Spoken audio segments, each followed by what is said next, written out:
дашном ба корманди БДА ва қонунвайронкунӣ ду бародарро ба ҳабс бурд. Мақомоти милитсияи Душанбе ду бародарро барои вайрон кардани тартиботи ҷамъиятӣ ва алфози қабеҳ нисбат ба кормандони БДА 7 шабонарӯз ба ҳабс фиристоданд. Бино ба иттилои маркази матбуоти раёсати вазорати корҳои дохилӣ дар шаҳри Душанбе, кормандони бозрасӣ ҳангоми хизматбарӣ дар кӯчаи Ҳофизи Шерозӣ нисбати ронандаи автомошини тамғаи Мерседес Гелендваген рақами қайди давлатиаш 7000JE01 Убайдзода Шаҳром Шамсулло, соли таваллудаш 0103 соли 2002, истиқоматкунандаи шаҳри Душанбе, кӯчаи Назаршоев, протокол тартиб додаанд. Дар ин замон бародари номбурда Убайдов Идибек Шамсуллоевич, соли таваллудаш 20 соли 1994, тартиботи ҷамъиятиро дағалона вайрон намуда, дар баробари беэҳтиромӣ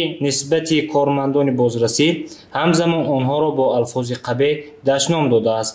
дар натиҷа аз ҷониби кормандони милитсия ҳарду бародарон ва автомошинаашон ба ҷаримагоҳи муваққатии раёсати вазорати корҳои дохилӣ дар шаҳри Душанбе дастрас карда шуданд.